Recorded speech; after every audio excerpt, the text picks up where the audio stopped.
निपाणी तालुक्यातील आडी इथल्या संजीवनगिरीवरील श्री दत्त देवस्थान मठात परमपूज्य परमात्मराज महाराज यांच्या 62व्या वाढदिवसानिमित्त विशेष प्रवचन कार्यक्रम पार पडला।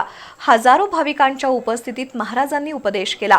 समाज माध्यमांद्वारे पसरवल्या जाणाऱ्या विषारी विचारांपासून सावध राहून सद्विचार आणि अध्यात्माचा स्वीकार करण्याचं आवाहन महाराजांनी केलं। निपाणी तालुक्यातील आडी इथल्या श्री दत्त देवस्थान मठात परमपूज्य परमात्मराज महाराज यांच्या प्रवचनाचा कार्यक्रम संपन्न झाला। समाज माध्यमांमधून पसरवले जाणारे चुकीचे आणि विषारी विचार समाजात भेद निर्माण करतायत, त्यामुळे अशा विचारांचा मनावर परिणाम होऊ देऊ नये असं परमात्मराज महाराज यांनी सांगितलं। परमाब्धीतील अभेद, विशाल आणि उदार विचारांचं सतत चिंतन केल्यानं जीवनात सुख, शांती आणि समाधान मिळतंय। अध्यात्म हे केवळ तात्पुरतं नव्हे तर अनंत काळासाठी जीवन सुखी करणारं शास्त्र असल्याचंही त्यांनी स्पष्ट केलं।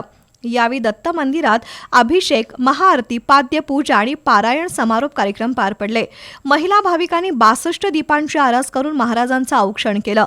कर्नाटक, महाराष्ट्र आणि गोवा राज्यातील हजारो भाविकांनी कार्यक्रमाला उपस्थित राहून महाप्रसादाचा लाभ घेतला।